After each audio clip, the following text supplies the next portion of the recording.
This is Utah Family Law TV, and I'm Eric Johnson, here today with Dennis and Julie Tucker again. This is the second video in our series about Utah custody evaluations in divorce and child custody cases. Today we're going to talk about who is qualified to conduct a custody evaluation and how you get a court order to appoint a custody evaluator so that a custody evaluation takes place in your case. Julie, tell us about who are the people that are qualified under the rules of court in Utah to conduct custody evaluations. Okay, so there is a pretty stringent rule about who can conduct custody evaluations.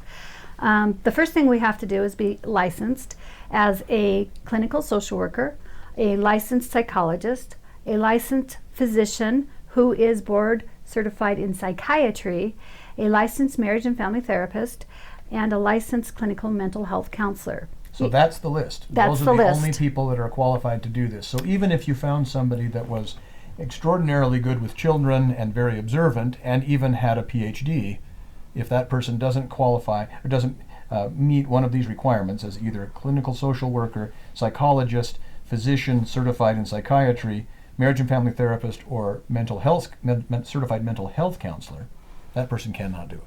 Correct, and it's actually a licensed clinical mental Right. health I'm counselor, talking not about- certified, right? Yeah. Right. So, and sometimes people get that confused when they have a CMHC, and it's a clinical mental health, not certified. So that's actually a common mistake. That's So, a good thing to know. yeah, good thing to know. But these people are not qualified to do these evaluations. That's just the basic minimum requirement, is that they have to be licensed. In order to do a proper custody evaluation, there are many steps that we'll be talking about later on that they should also have additional education in. And there are certifications you can get, but it's not necessarily required.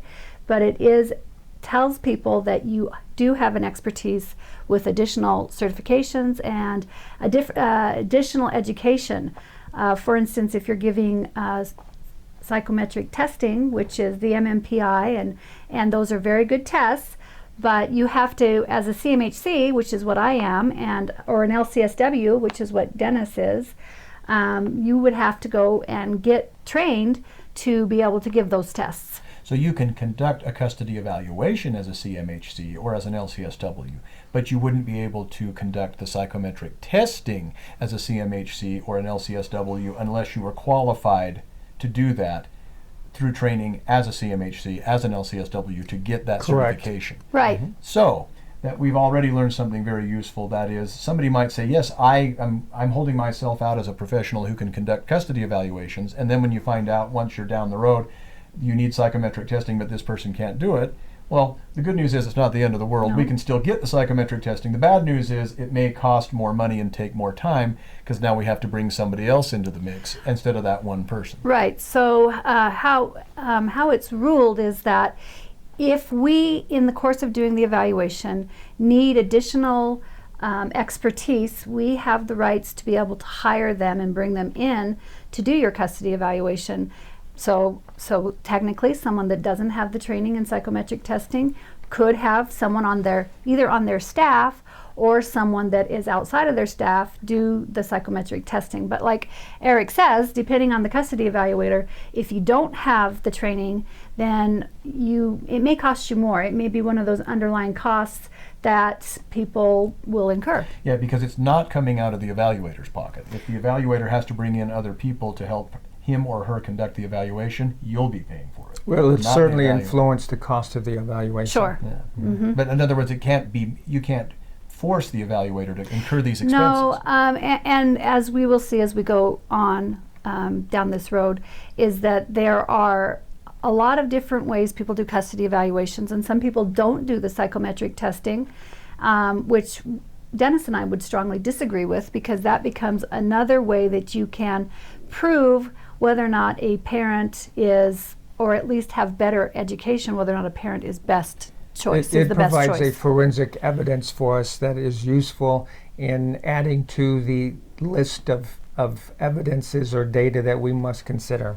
So we've already learned something very valuable. As you might realize, oh, well, I know a CMHC in my neighborhood, or I heard about a psychiatrist that's pretty good at this. Well, you want to make sure that not only have you found someone that the courts will allow conduct a custody evaluation, but make sure that the person that you've chosen is the best fit for the particular kind of case you have, or the particular kind of children, or the issues that are ongoing in this case. If you are dealing with allegations of mental illness or psychological abnormalities or pathologies, Or sexual abuse. or sexual, that's a or good point. abuse. You're going to want to make sure somebody is qualified and equipped to conduct that psychometric testing, because that's probably going to be something that will be very useful to the court, or that the evaluator may insist upon. Correct. Exactly. And so that becomes a big issue as to whether or not they are going to even use psychological evaluations. And the other thing too is sometimes you have evaluators who only want to use psychological testing, which really doesn't give us the full picture either. So you really kind of want to understand the process that your evaluator is going to be imploring in order to conduct your custody evaluation. And that brings up an interesting point, because you might think that if you're going to have a custody evaluator appointed, that all custody evaluators are created equal. As you can see, we know that is not the case right now. First of all, there's a very divergent group of people that can be custody evaluators. CMHCs, the Certified Clinical Mental, the Certified Licensed clinical mental health counselors. That's hard. It's a mouthful. Right, and I keep confusing the two. But they have training that others do not. Marriage and family therapists may have strengths in other areas and weaknesses in others. Right. And so just because somebody is qualified to be a custody evaluator does not necessarily mean they're going to do the kind of job that is needed or wanted, or that particularly applies to your case. So you want to know about that. So really, on this list, the only person who could do psychometric testing without outsourcing would be the psychologist. So everybody else, including the marriage and family therapist and the nurse practitioner or licensed physician who is a psychiatrically certified, would have to either have this additional training, or they themselves would have to refer out. And you don't know what methodologies these particular evaluators, individual evaluators, are going to use. No, you because don't. there is no, I mean, there are some standards that have been set by these groups that have basically established themselves, but there's no federal or state guidelines that have to be followed for custody evaluations. No. There are legal codes that we must follow, and that actually does provide some element of structure, but otherwise it is left up to the expertise of each professional. What you're saying is that there are things that people in these professions have to do, but they're not actual standards for custody evaluations. That's correct. And also, even the Psychological Association does have a standard of practice that they put out for forensic custody evaluators, but that's not even something that we have to follow in the state of Utah. Right. So you need to make sure that you understand what the methodologies are, and that's something that even many attorneys will not do. They'll just say, hey, let's find somebody willing to do a custody evaluation, and we're off to the races. I think it would be wise for people to find out, what does this evaluator do? In fact, as we were preparing to go on camera, you talked a little bit about there are ways that there are things that some evaluators will do that others would say, that's a terrible way to do it. Yes, there's nothing that makes it illegal. There's nothing that says you can't do it this way, but why would you want to? It's not accurate, or it can be misleading, or it's not complete. And Correct. We'll talk about that in other videos. But this is just to give you a small idea of what it is that the evaluators have to be in order to qualify as evaluators. Now we're going to move on and talk about how you get a custody evaluator appointed. So let's assume that you want a custody evaluation and you've found 2 or 3 people that you think would fit the bill. You then have to go to the other side and tell them, we want a custody evaluation. They have a choice. They can either say, yes, we too would like a custody evaluation, or we're willing to have a custody evaluation performed. But then they might say, but we don't like any of the 3 people you proposed. If they did, they might say, yeah, of the 3 people, I got your list here. Yeah, okay, we'll go with this psychologist, number 2 on your list. Well, if you do that, then things move much more quickly and smoothly, because then you go to the court. You still have to file a motion to have the court appoint that evaluator, and then have that stipulated, agreed upon person be the custody evaluator. But if you don't agree on who the evaluator will be, the next step then would be that both parties may have agreed or want a custody evaluation, but then You, as one of the parties, will propose your 3 people. Typically, it's at least 3 people. You could propose more. And then the other side will also propose 3 other people, especially since you can't agree on who it is, there's going to be at least 6 people. Then the court is given this list, and you have to tell the court who these people are by their name, address, telephone number. You have to talk about what designation they have, what kind of licensure they have. You have to talk about the anticipated date of commencement as to when these evaluators are free. There may be some people on your list who can start immediately. There may be others that aren't available for 3 or 4 weeks. You have to tell the court when this person's available and when this person anticipates completing the evaluation. Now, as an attorney, I'll tell you right now that the estimated date of completion is all but worthless. I have never, in 23 years of practice, ever had a custody evaluation completed on the anticipated date.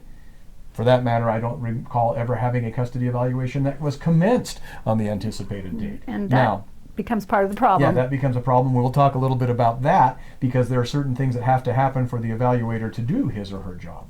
But we have to have the identities of these people. We have to talk about the estimated date of commencement and completion, the estimated costs. Yes. Yes, once again, don't rely on estimated costs. That's actually more reliable than the dates of starting or ending, but as far as the costs are concerned, that can be a problem as well. And part of the costs is what we were talking about before, which comes in what type of evaluator you're getting and what kind of credentials they have. In Dennis, in my particular case, we use a group approach, which is basically you're getting 2 evaluators for the price of 1, because I do psychometric testing and he can do things I cannot do. You don't always get that. So cost varies immensely. Even if they are saying up front it's $4,000, you want to know what that includes. Yeah, it's not a flat fee. I mean, there are evaluators that could impose a flat fee upon themselves, but I don't know anybody that does.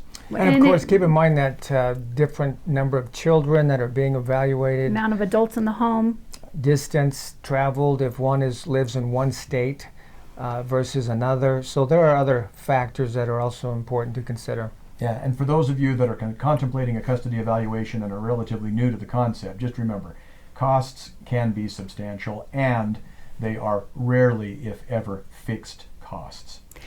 And additionally, just because you're getting a upfront cost that looks good to you doesn't mean that the underlying costs later are not greater.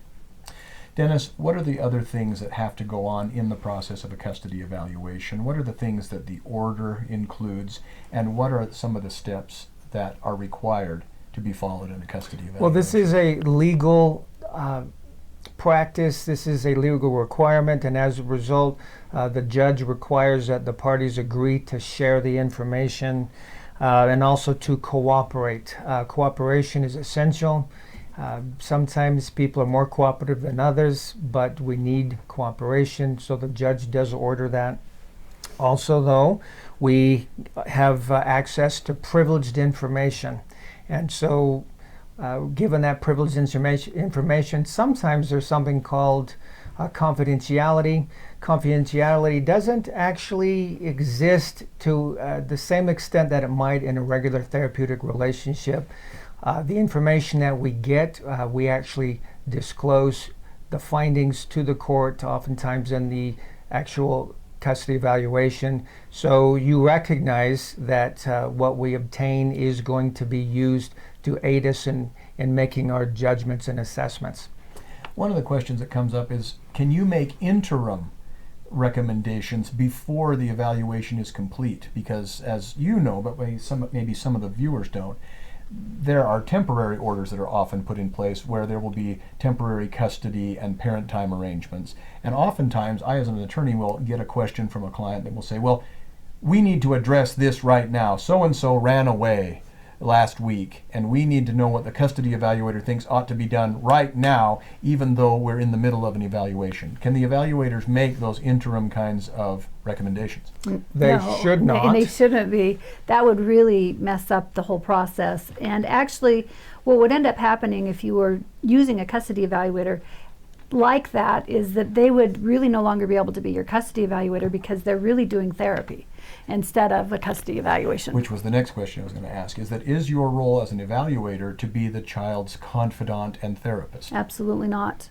Does that mean you're going to be it's- their enemy? No, it's forbid. Well, they want us to have a unbiased evaluation so that we don't. And if you start becoming their therapist, what happens is you start wanting the best for one or several of the parties, and that actually tampers with the custody evaluation. And in our profession, it's actually unethical for a therapist to then also become somebody's child custody evaluator. So an evaluator's not there to give children coping skills and give them suggestions or anything like that. That's just to kind of feel out the situation and draw out things from the parents and the children to help you evaluate the situation. Right. And then ultimately make a recommendation, which may include, I suggest that the parties or the family or this child or the children go to therapy or counseling and things like Correct. that, but you don't share that with them at the time. And also, if we're suggesting that they at have the time you're conducting it, That's not right. until the That's end. correct. And also, at the end, if we're suggesting that they do counseling, we've had people say, "Well, you can be our therapist afterwards," and it's actually unethical, and we cannot. Okay. Nor could they go and secretly come to you and say, No. "Hey, well, thanks for all your hard work on that." No. But okay. No. You get the idea. We'd have to turn them away. Yes. Yeah. What are some of the biggest impediments to having a custody evaluation start on time? Payment is one of the biggest ones, actually. Okay, so oftentimes the court will order either one or both parents to pay the costs. It's more often the case, especially when both parents have jobs and may be relatively within the same range of incomes, for the parties to share those costs. If you've got a stay-at-home parent who doesn't have a job or doesn't make much money, you may end up having only one parent pay. But if both parents are supposed to pay, and it could be a 50-50, the court could also allocate it differently, where one pays a third and the other pays 2/3. If one parent pays his or her portion and the other parent does not, does that affect whether the evaluation continues? Yes. Most evaluators, in fact, I don't know any evaluator that, and in fact, I believe we're protected from starting an evaluation without the full price of the required deposit. But don't you care about the children? Absolutely we do, but we also have to be paid, and just like your attorney has to be paid, and we have to be paid. Invoking the "don't you care about my children" is like, well, I care about people, I'm a decent human being, but I'm not being brought into this to work for free, and you don't run a charity. Right. So folks, if you hit on hard times and can't pay the evaluator, you ain't getting your evaluation. Unless one party was supposed to pay some, and then that person has paid his or her portion. Can the other parent, in the interest of getting things moving, pay the other parent's portion? Absolutely. Well, wouldn't that kind of taint the objectivity of the evaluator? The objectivity of the evaluator should not be determined based upon who's making the payment. Generally, once the payment is made, we let the attorneys kind of battle it out with each other about who has to reimburse whom. We pretty much stay out of that. But if you'd like to have it go faster, you can certainly pay the whole thing up front, pay all the expenditures, and it will expedite the process. We as evaluators will take note that that has happened in case there are other allegations of people being flighty or not consistent or other things. It may be something that goes as a mark, but overall that only affects their evaluation slightly, and only if there's additional evidence. Yeah, So- you don't choose sides based upon No. who pays you or who pays you the No. most amount of money. But it may No. be a type of evidence that could be used for the evaluator. For example, if one side is consistently helpful in the evaluation and provides necessary information, and the other party is consistently Unhelpful. blocking the process and not providing information, those actually are elements that we must consider and become evidences that are used in a forensic evaluation. If one parent's telling you the check's in the mail, and you've also found out that this parent has a history of being flaky and making misrepresentations and Yep. manipulating people, Mhm. you'd say, well, that's funny that would be said of this parent because I actually experienced it personally in this regard. Correct. And so that's why that would actually be a forensic judgment, simply because it's based in evidence. We're not just saying, well, this parent thinks this other parent is flaky, so we think that's enough information. it just becomes another part of the evidence-based practice that we do. So it doesn't kill a custody evaluation in any means, but one of the things you should keep in mind is that although the evaluators are not your friends, they're also not your enemies.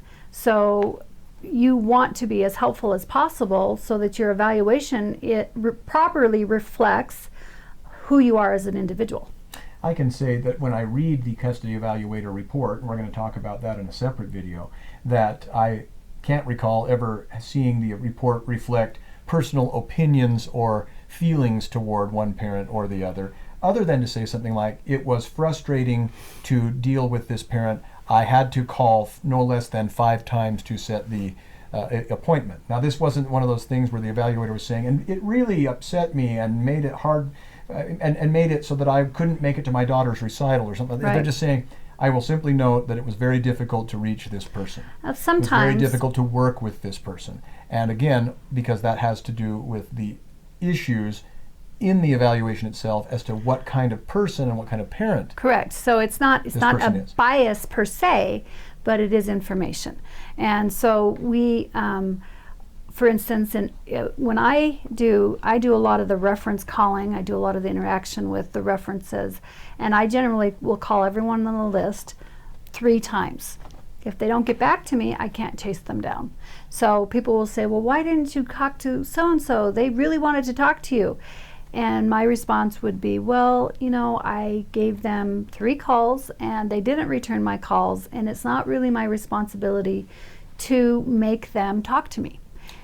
And we will talk about the process in a separate video, but you need to be aware of the fact that the first step in this process, after the evaluator is appointed, is getting that evaluator paid. Correct. And being responsive, returning the phone calls, responding to the emails, and keeping the appointments. And we'll talk about that because you actually do talk on the phone with them. Yep. In certain cases. Mm-hmm. You'll meet with them in person. Mm-hmm. You'll meet with the parents. You'll meet with the children. Mm-hmm. You'll meet with the parents and children together. Yep. All sorts of things. You may actually talk to collateral sources. We do. And you may not. Specifically.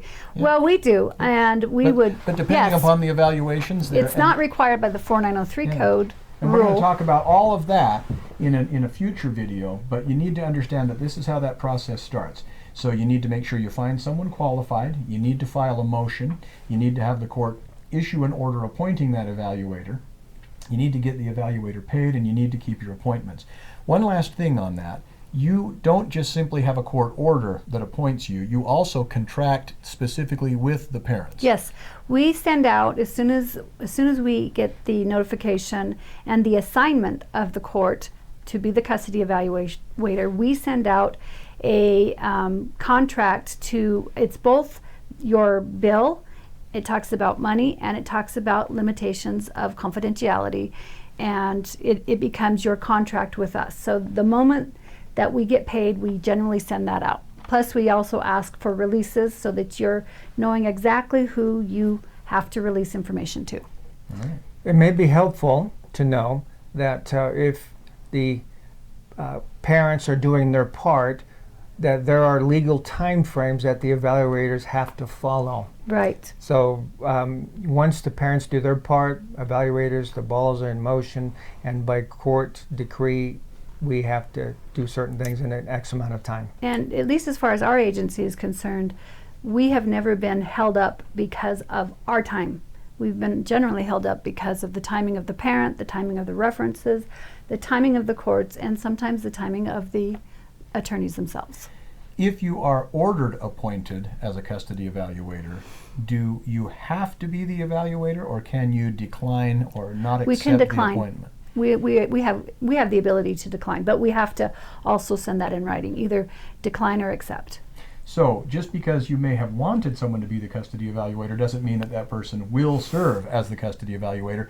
How do people, and this will be our parting comment, how do people make sure that you're available and inquire with you to find out you're available so they can tell the court and the opposing side without crossing a line into discussing the case in too much detail? So that you then knock yourself out of the box saying, I'm sorry, I know too much about your case, even though I Sure. didn't even try to ask about Right. it, but now I've been tainted. Well, you can simply call the numbers that the evaluators have for their businesses and ask them how far out they are. When can you do an evaluation? and is or that when something could you that start? Is that something that the both parents have to do together to avoid No. a conflict of interest? They don't have to, but recognize that the moment you start talking to an evaluator, they're going to try to limit the amount of information going back and forth due to the fact they don't want to be biased. So you're not being rude, you're just making sure that you preserve your objectivity. Correct. All right. Thank you very much, and we hope to see you again for our next video in this series. Appreciate your time. Thanks.